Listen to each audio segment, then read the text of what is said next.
সব কিছুতে একটা ধৈর্যের ব্যাপার অবশ্যই দরকার। ধৈর্য না ধরলে কিছুই পাওয়া যায় না। আমি যদি কোনো কিছু পেতে চাই তবে অবশ্যই ধৈর্য ধরতে হবে। কম সময় বা স্বল্প কিছুতে কিন্তু আমি পেয়ে যাব না কোনো জিনিস।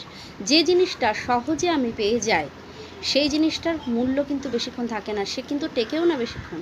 সেই জিনিসটা বলো বা মানুষটা বলো, অল্প সময়ে যদি কিছু পেয়ে যাই আমরা তাকে টিকিয়ে রাখতে পারি না। কিন্তু কোনো জিনিস যখন আমরা পাবো তার পেছনে যদি খুব বাধা সৃষ্টি হয়, আমরা একটু ভয় পেয়ে যাই যে বাধা কেন, তাহলে কি এটা আমার পাওয়ার নয় বা কিছু অনেক চিন্তা করি। কিন্তু ভালো জিনিস পেতে গেলে একটু ধৈর্য, একটু কষ্ট করতে হয়।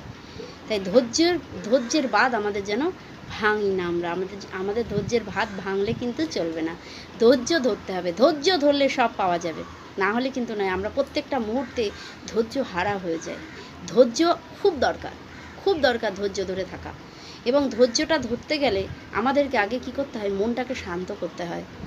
তাই মনটাকে শান্ত করতে গেলে অবশ্যই একটু নিজেকে নিয়ে বসতে হয়, যেটা আমরা প্রতিনিয়ত করি হয়তো সবাই।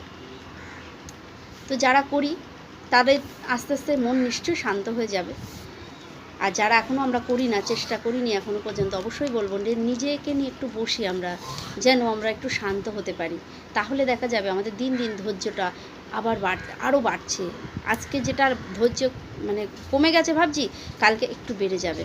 দিন দিন আস্তে আস্তে করে বাড়বে, ধৈর্য কমবে না, আরও বাড়বে যদি আমরা এটা চেষ্টা চালিয়ে যাই। তাই ধৈর্য না ধরলে কোনো জিনিস আমরা প্রাপ্তি করতে পারবো না। ধৈর্যের খুব দরকার।